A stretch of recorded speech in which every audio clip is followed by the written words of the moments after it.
abundance in a universe. And we all have the ability to tap into our deepest dreams.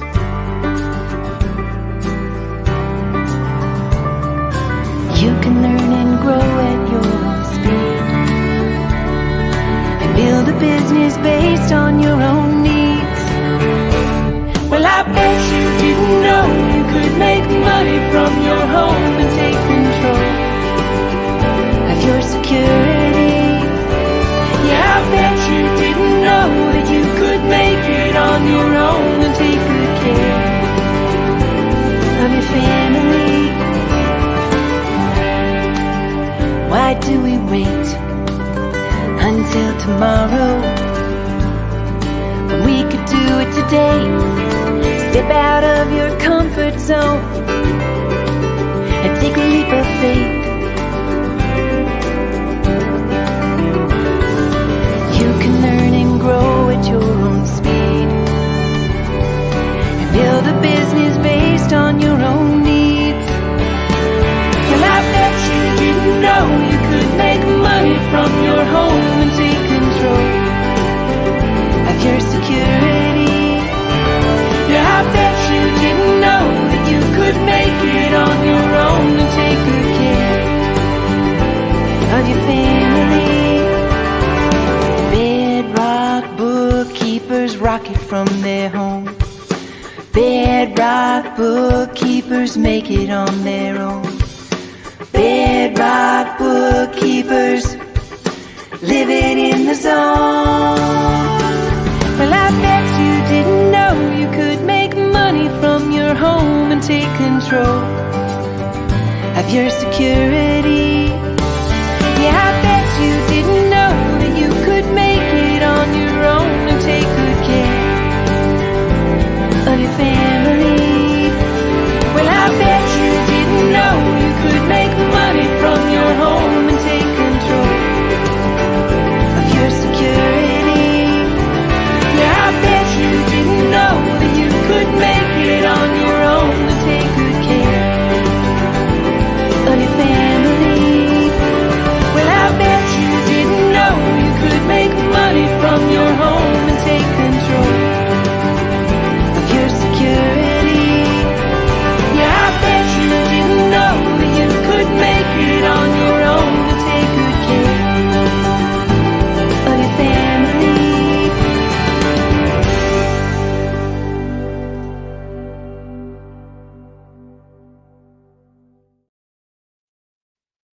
Wow. Welcome back, Joe DeChara, CPA extraordinaire. I am back to Manila from a 12-day trip back to the USA. And I got to tell you, to be honest with you, I couldn't wait to get back here. I love my family. I love the USA. But this is living here and doing what I'm doing is a dream come true. To be honest with you, you know, one of my core values is to be transparent, and I don't have a problem sharing with you how much I love it here. Where is Pi? Where is Pi? I want to introduce you to my newest best friend in a second. Her name is Pi. And it's P.I. P.I. She is, and I don't like cats. I'm a dog person. But if you see her, is she adorable or what? She doesn't like being on camera yet, but you'll see her often. So why are we here? Thank you, everyone, for joining. Thank you for your time. Thank you, team Bedrock. I encourage them. I encourage my accounting team to join tonight under the threat of being fired if they don't.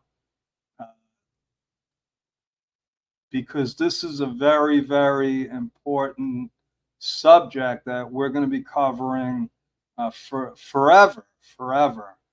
because there is a multitude of foreigners that, not that they want to own U.S. companies, they have to own U.S. companies because of technology, because of the internet, because the world has gotten smaller, because compliance has gotten more stringent, because you can't hide anymore. You can't just open up a US company and be stealth. Okay, so there are specific ways to do it correctly. Now, I can assure you there are a lot of scamsters out there. And why they're trying to scam people is beyond me. Well, the truth is because they really don't know what they're doing. They don't know what they're doing. And to be specific, what they're telling people is you could be a foreigner and own a US company and not pay any kind of taxes. Pay zero taxes, not in the US and not in the country that you live in. And I wish that were the case. I wish that were true.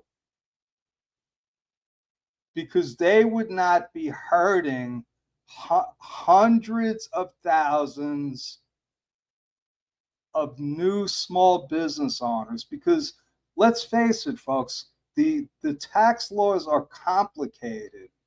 They're not simple.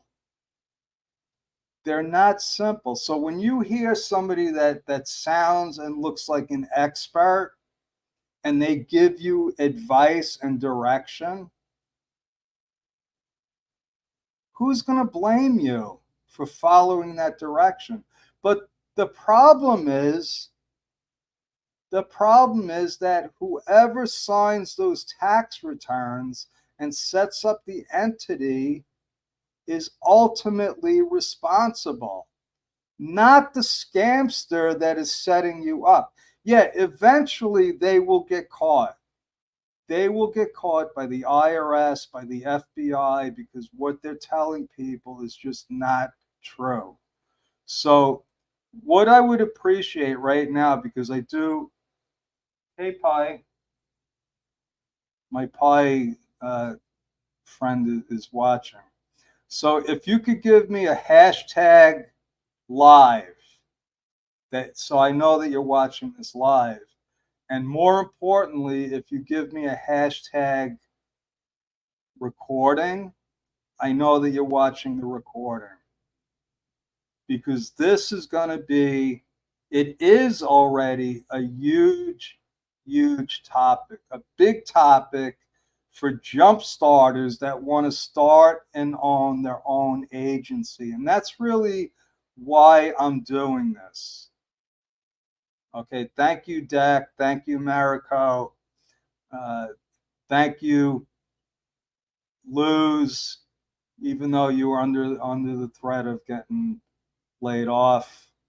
I don't care why you're here, but the fact that you're here is most important.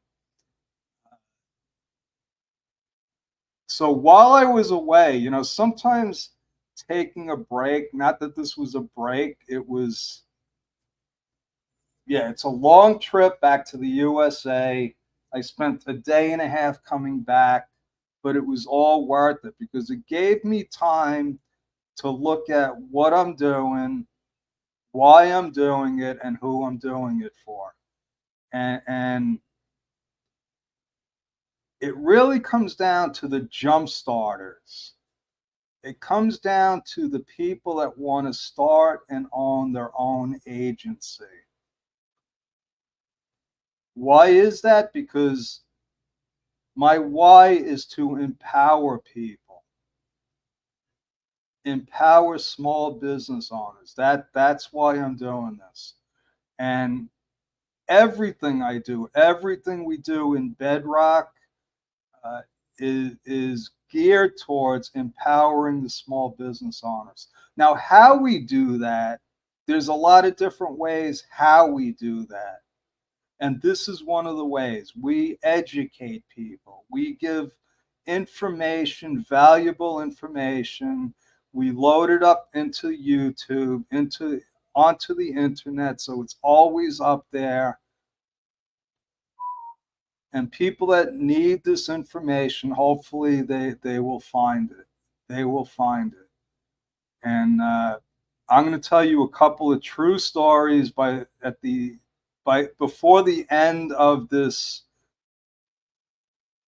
recording, this slideshow, this presentation, whatever you want to call it, this show, this thing that we're doing. Okay, I'm gonna, yeah, let's just get into it. So first, let me get my bearings. Let's talk about who this is actually for, because that's always important. You know, first and foremost, like I said, it's really for people that are, number one, on my team, whether they're full-time or interns. It's for people that are students of ours. We have a lot of students. It's for people that are in Jumpstart that have no idea what they might know what they want to do, where they want to be, but they don't know how to get there. I hope that makes sense to you. So if you have any questions, put them in the comments, because I have figured out how to check out the comments. And let's get on with this, because this is very, very interesting to me. So who does this apply to? What kinds of businesses should be cognizant, should be aware of the requirements of being a US based business? And basically it's all of them. So we have this infographic showing the different types of businesses, and really what I should have told Erin was just put down all of them, because the truth is that it doesn't matter if you're a foreigner or a US citizen. You can own any kind of business in the United States. Did you know that some of the largest businesses in the United States are foreign owned? That's right. They're not owned by US citizens. They are foreign owned. And in another segment, we'll go through that. But let's go through the objective here. It's not just to set up a US business. It's to pay zero taxes, zero US taxes on whatever your US based income is. Now, depending on the situation, it's very, very possible. Okay, now I can't tell you for sure, if you're a foreigner, that you're not going to be subject to US taxes. And as we go through the slideshow, you'll understand why. And it all depends on what your objective is. What your objective is, what the numbers are showing, what kind of profitability you will have. Okay.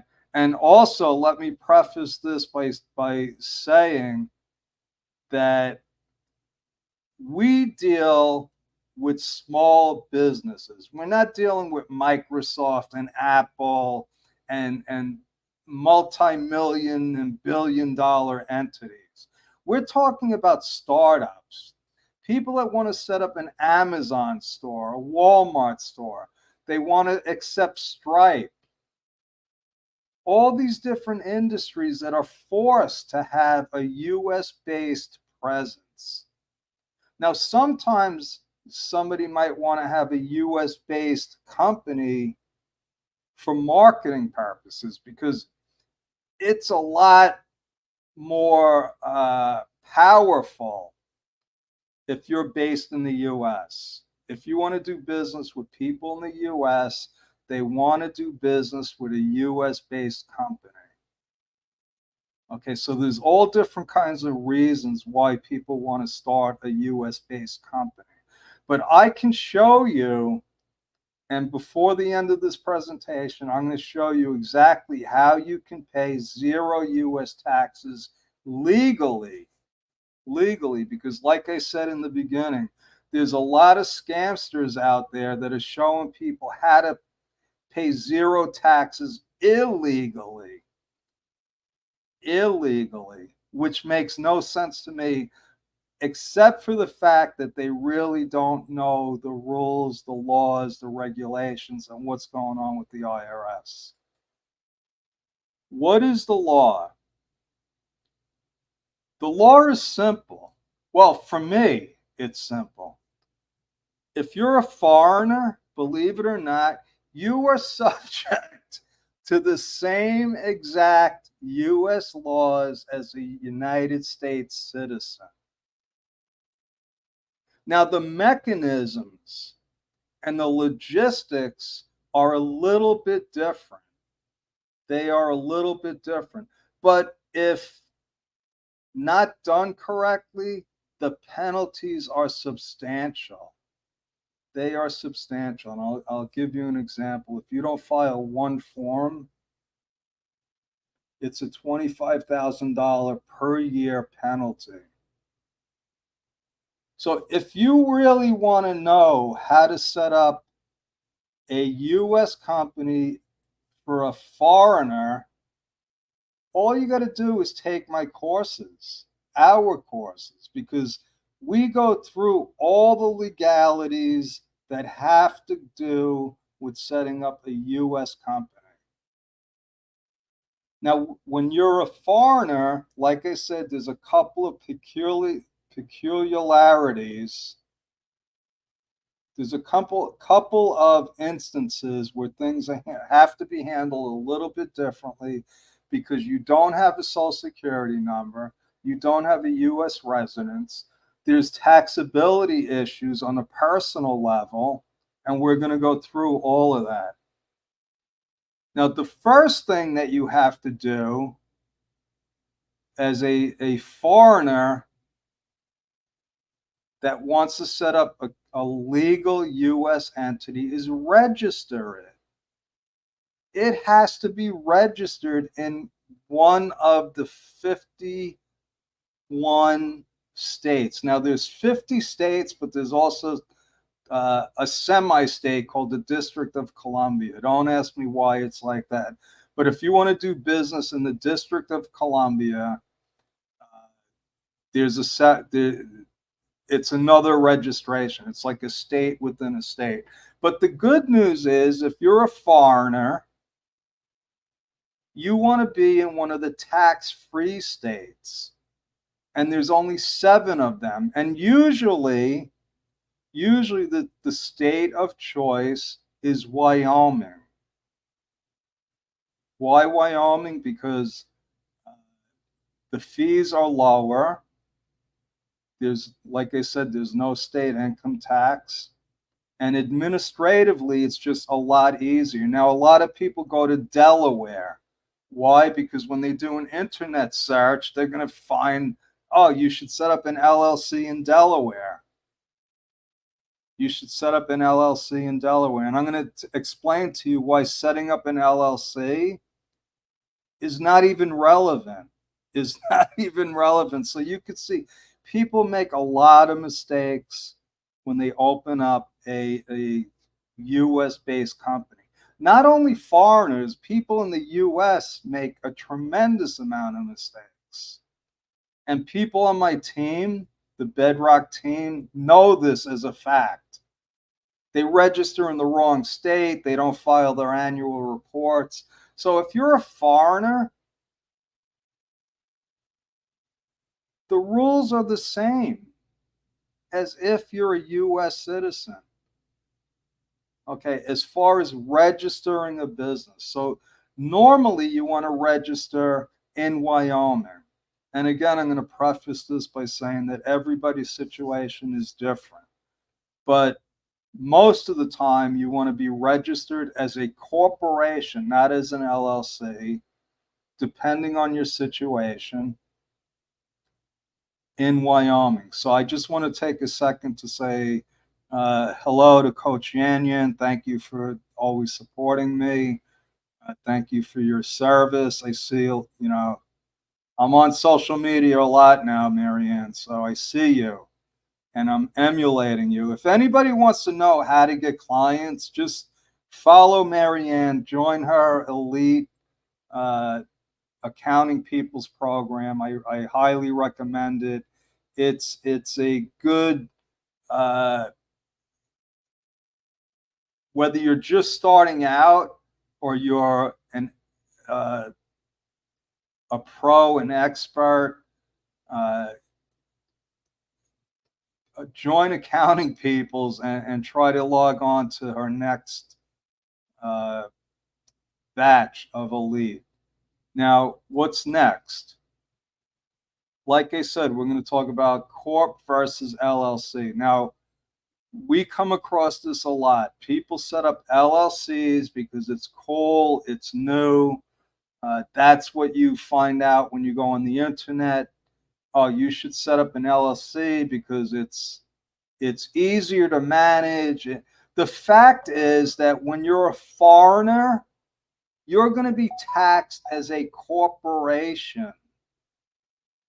Forget about what all of these scamsters are saying, because what they're telling you, what they're telling foreigners is if you set up an LLC is what we call a pass-through entity. And that means that the income or loss passes through to the individual owner. So their contention is that a foreigner is not subject to filing a U.S. tax return. This is completely incorrect. This is so far off the mark, it's not even funny. It's in black and white, folks. If you're an LLC owned by a foreigner, you are taxed as a corporation.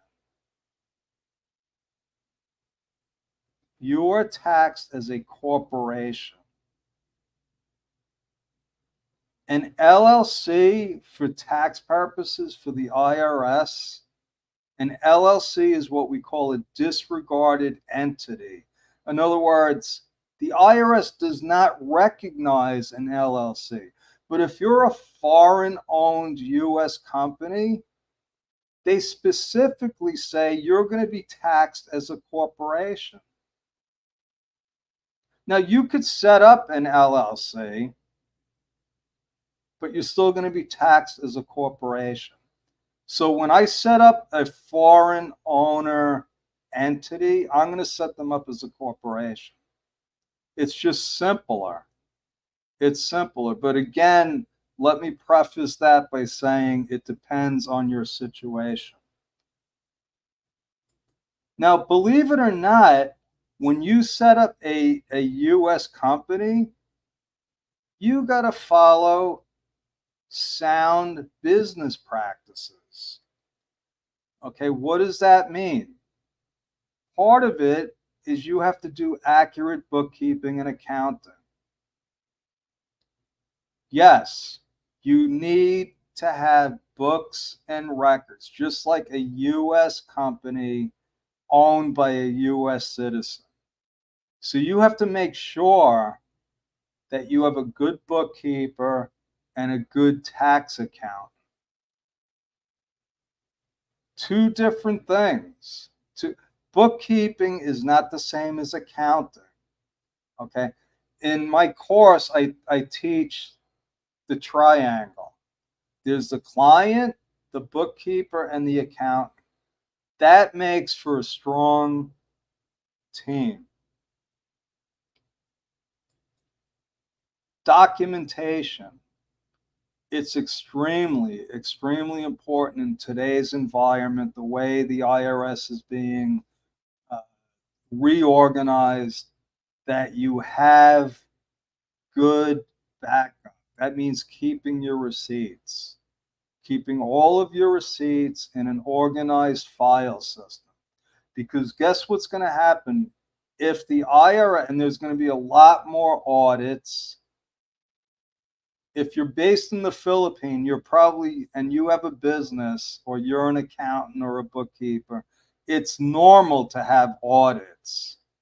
It's not really normal in the United States to have audits because the IRS has just not been set up properly to do a lot of audits. But that's all going to change because of technology, because of the money that they're pumping in to the IRS, the amount of people that they're hiring, and the way that they're going to be doing audits is by fax. No more bringing in your documents. They're going to ask you fax in all of your information. It doesn't matter if it's 50 pages or 2,000 pages. They want you to fax it. And then guess what? They're going to be using AI and PDF converters to match your documents to your tax return. So you need best practices, you need a good bookkeeper, a good accountant, and you need to be able to document it. Now, when you set up a corporation, you need what we call a registered agent. The registered agent is really like your legal representative. If there's ever a legal action against your corporation, the registered agent, which has a physical presence in the state that you're registered in, will get the notice. The registered agent will also get all kinds of correspondence from the Secretary of State. The Secretary of State is where you register your corporation. So first you have to register your corporation with the Secretary of State. You have to tell the Secretary of State if you're going to be an LLC or a corporation. And then you have to tell the Secretary of State who your registered agent is. Now, normally, if it's a single owner entity, we make the owner the registered agent so that they could save on the fees. That's all going to change because there's too much compliance going on now at the state level. Okay. When you're a foreign owner, obviously you're not physically located in that state, and you need to have a physical presence, and we're going to cover that. So you have to basically hire a registered agent to be your legal representative.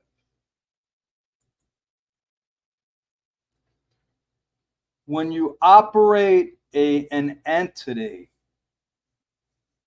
okay, if you're a corporation, you have to have articles of incorporation, which are going to document what you're doing. It's going to document everything about your corporation, who the owners are, who the officers are, what your business purpose is. If you're an LLC, you're going to have an operations agreement or a management agreement.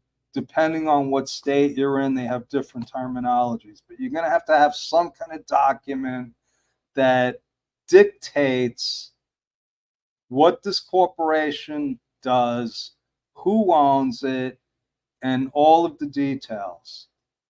Okay. Same as if you're a U.S. resident. What a surprise. Now, corporations, now this is one of the things that the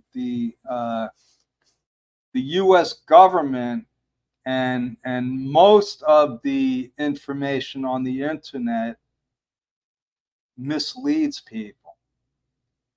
Okay, yes, if you're a corporation, you're supposed to have board meetings. there's supposed to be what we call a board of directors. So the way a corporation is structured is you have the corporate entity, which is separate from its owners. And in the United States, a corporation is actually treated like a person. So a corporation could actually be put on trial, believe it or not. There could be criminal charges against the corporation. That just happened to one of Donald Trump's organizations. Okay, they got hit with fines. Yeah, so that's all another story. But when you're a corporation, you have to operate as a corporation. And that means having a board meeting. So there's the corporation, there's the owners, and then there's the officers of the corporation, the president, the vice president. But then there's also what we call a board of directors. So the board of directors is supposed to elect the officers of the corporation. But let's say you're a single owner, which is what the majority of entities are. They're owned by one individual. So, for instance, Bedrock Business Builders, I'm the only shareholder. I'm the only shareholder. So, guess who's on the board of directors? It's me. I could have a whole board if I want, but then I lose control, because then I have to follow whatever the board votes on. So I choose to only have me as the board. So I'm the chairman of the board. I elected myself to be president, vice president, secretary, treasurer. That's how it is. That's what the law is. And people get misled by thinking, oh my God, it's going to be more complicated to be a corporation. It's going to be complicated. It's only complicated if you don't know what the real rules are and how they're enforced. I could have a board of directors meeting by doing a Loom video. I could have a board of directors meeting on a poster. I am Joe DiChiara. I am present at this board of directors meeting. It's ridiculous. It's really ridiculous. So it's not that complicated. It's simple, and that's my story. I'm sticking with it. Now, how do you do banking? You're a foreigner. How do you actually come into the United States and open up a bank account? Well, lucky for you, there are internet banks. We deal with an internet bank called RelayFi. We set our clients up with it. There's no need to visit the United States, open up an account. It's all done online. It's all done online. You know, about 10 years ago, I was looking at setting up a corporation for one of my clients in Ireland. Okay, why Ireland? Because that's where he came from. He had family there. It was legitimate, but it would have required him to actually fly to Ireland and physically open up a bank account. You don't have to do that now.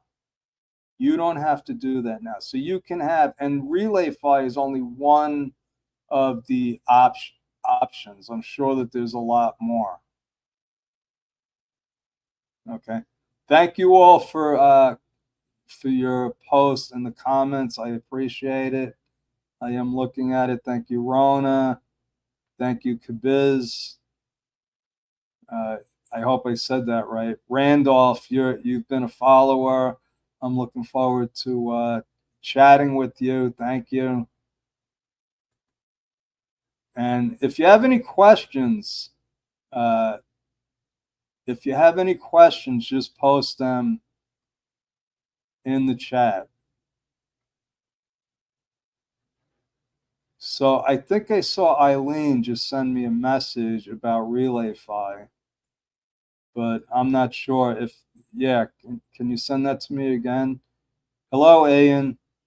Thank you for following. Next slide. Filing requirements. What do you have to file when you're a foreign owner of a U.S. company? The same exact things you got to file when you're a U.S. citizen. You got to file a tax return. Okay, every year. What a surprise. What a surprise. You got to follow the U.S. rules. You got to file an annual tax return. And the way that it's filed is different from the way a U.S. owner has to file. The foreign-owned entities actually have to file a second form of 5432, okay, detailing information about the ownership, and then it's faxed in. It's faxed in. It can't be electronically filed. Don't ask me why. That's just the way it is. You also have state and local regulations. Okay, you can't forget about that. See, the United States emphasis on states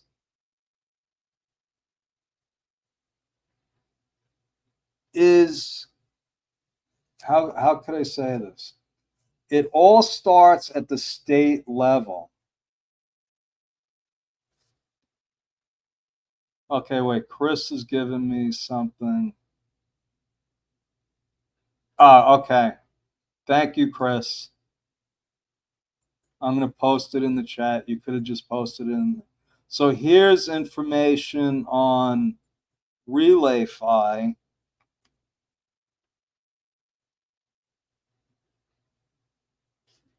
Okay, so that'll give you information. And this is all, so if you're part of the Jumpstart community, if you're a bookkeeper, an accountant, this is all for you to help and guide your clients. Okay, this will give you a tremendous leg up, because if my thinking is correct, I have a feeling that a lot of you will be dealing with foreign owners. They can be in e-commerce. They can be they could be a call center. So we have a client that has a big call center, and they have U.S. clients. So if you have U.S. clients, chances are you want to have a U.S. company. Okay, so getting back to the slides. Okay, so again, if you took my 13-week course, which is not going to be a 13-week course anymore, but if you follow me, you're going to understand that there's also, it's not just the IRS. You see, the IRS is in charge of all the states. But when you have a business, it always starts at the state level. It starts at the state level, and every state has their own particular rules and regulations, from licensing. So you could actually be a foreign owner and own a construction company. There's no laws against that. And for the construction industry, there's a lot of different rules and regulations. So you gotta understand the type of industry and the state and local rules and regulations. And believe it or not, you're still going to be subject to having to file payroll taxes and sales taxes if you're subject to those kinds of rules and regulations.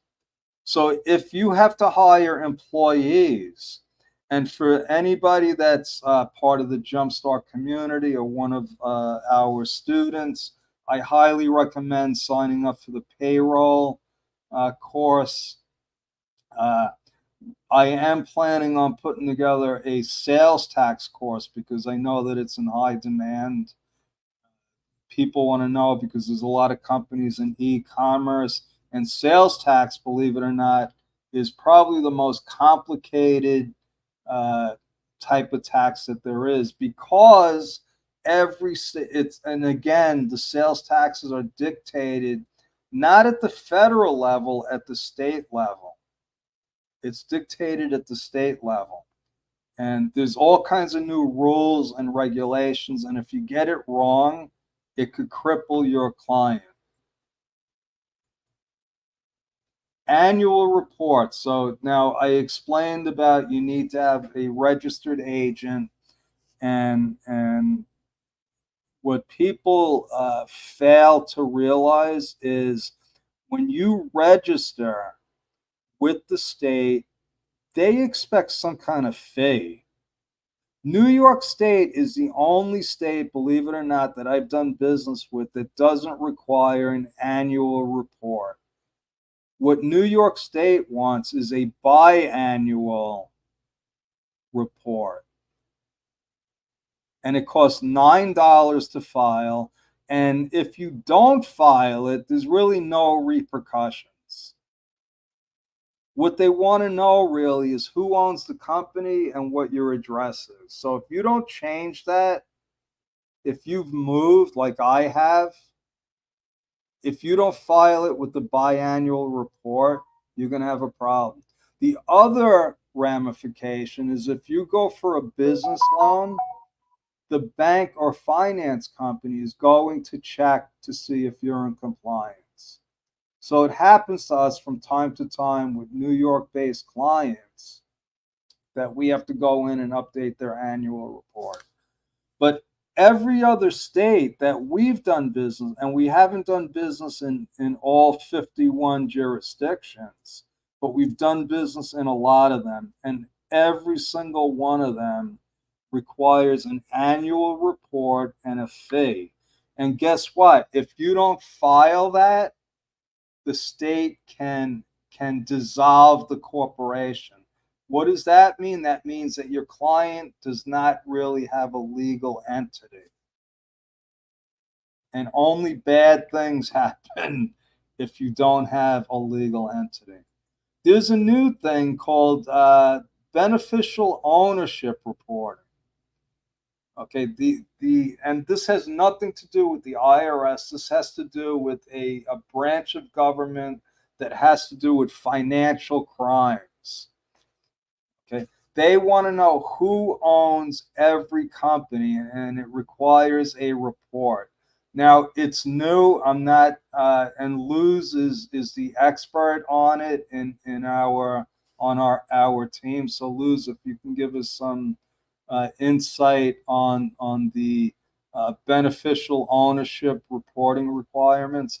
But I know that you have to file, and people have, I believe, until the end of 12/24 to file. I might be wrong on that, but I know that it's an issue. But I believe even if especially if you're a foreign owner, you're going to have to file a beneficial ownership report.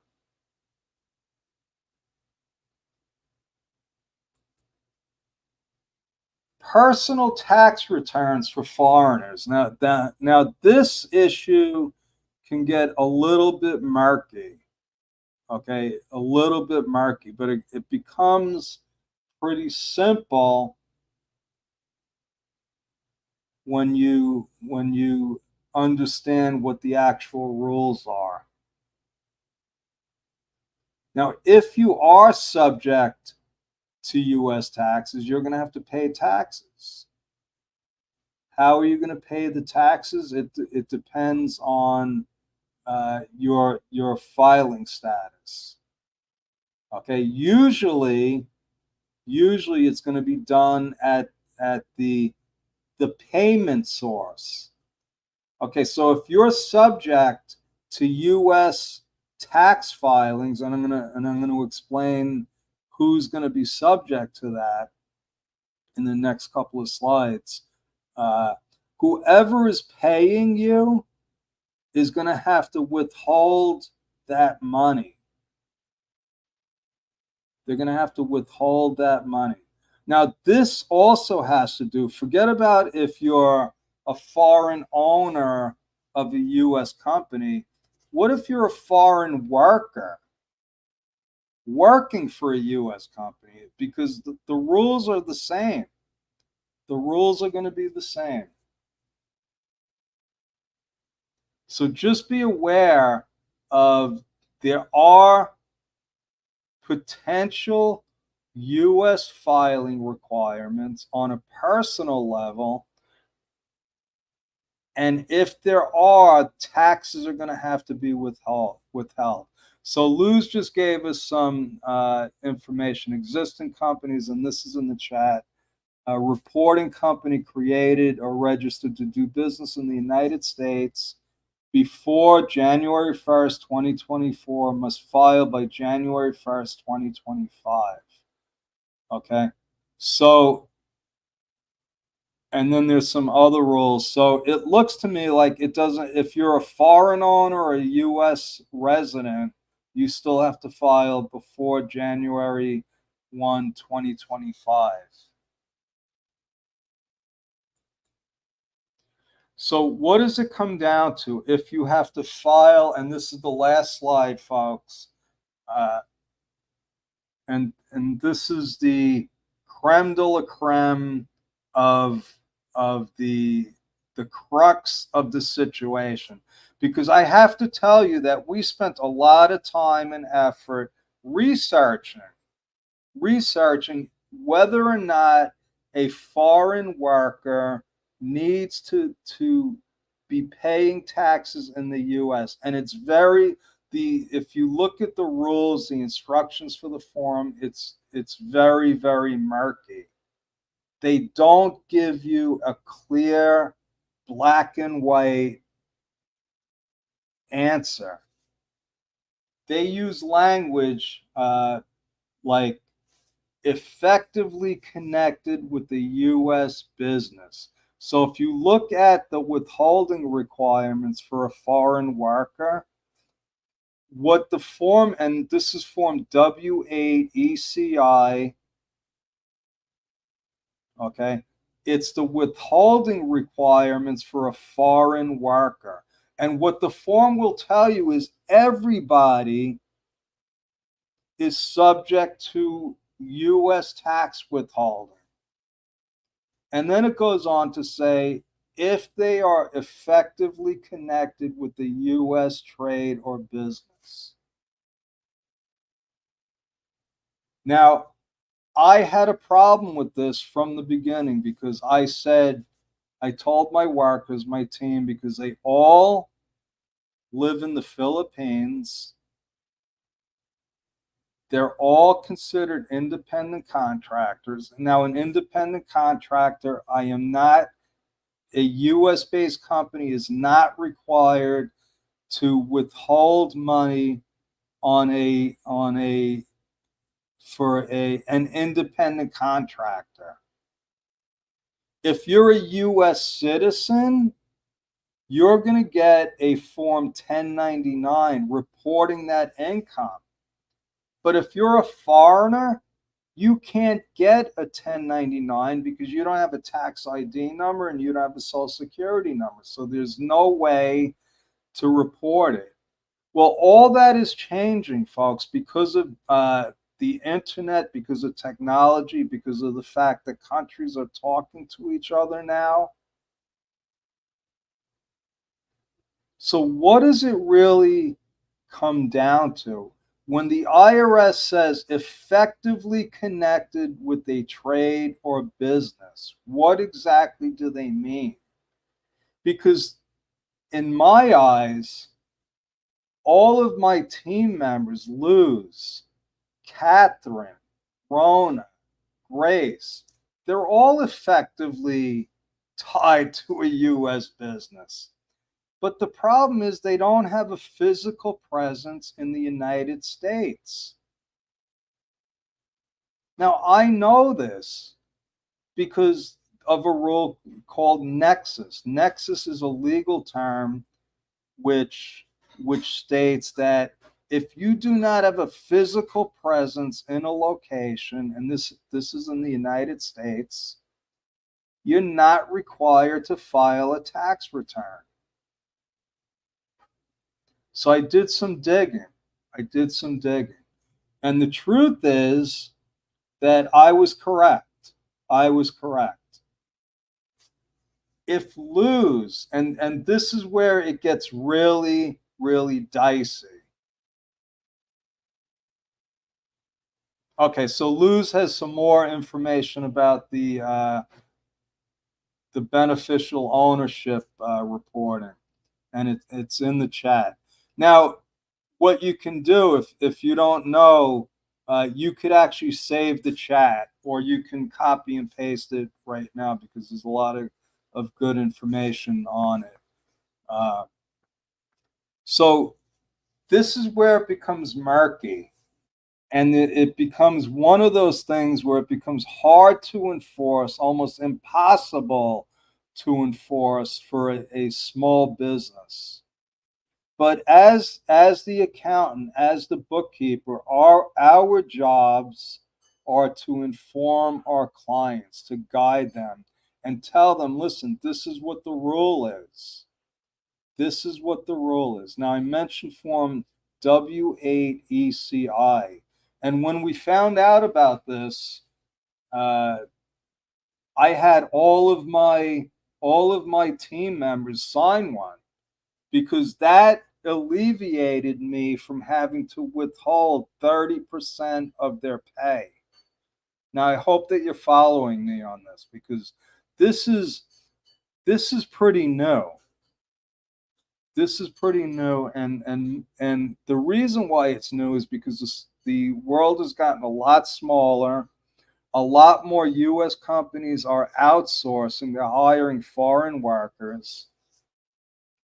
And as the accountant, it's our job to inform our clients about this. So if a foreign worker is subject to U.S. taxes, I'm required to withhold 30% of their pay unless they sign that Form W8ECI. Now, how am I supposed to know if they're physically present in the United States? Luz, Rona, they could all be living in New York State for all I know. How do I know they're in the Philippines? Unless they tell me. Now, I know eventually the government is going to be able to track it based on people's passports. Okay, you see, this is why it's going to be impossible to escape from the system.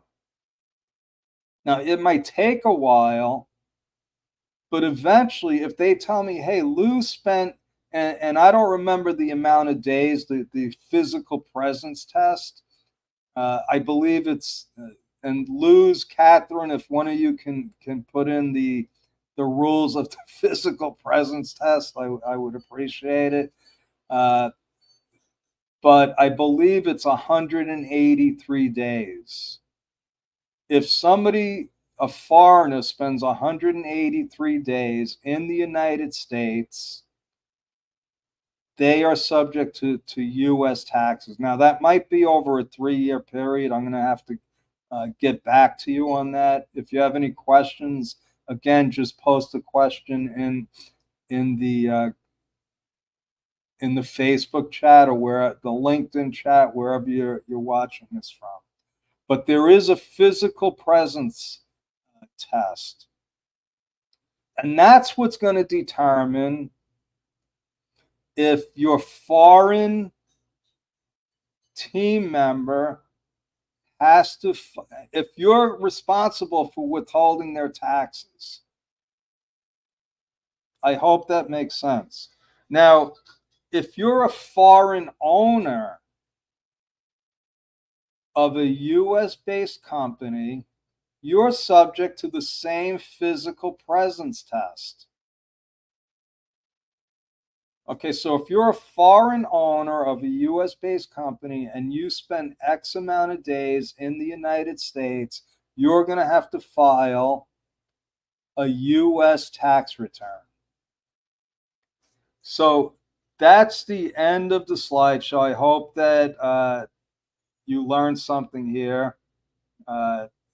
Hopefully, it gave you a little bit more insight on a big, big issue. Because believe me, there's going to be a lot more foreign owners of U.S. companies. So if you're looking to start an agency, if you're looking to create a niche, this is a great niche to be in. There's a lot of foreigners that are going to have to. It's not even a choice. They're going to have to set up a U.S. company. Now, also, there are a lot of foreigners that set up U.S. companies incorrectly. They're not in compliance. They're not filing the tax returns.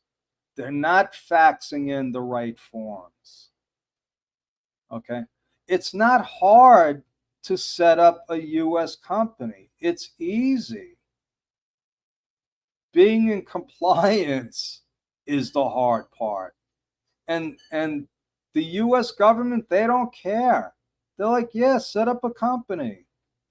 Set up a company here. Do business.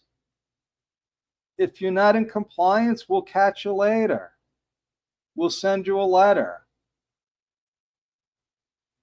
The US economy is the biggest economy in the world.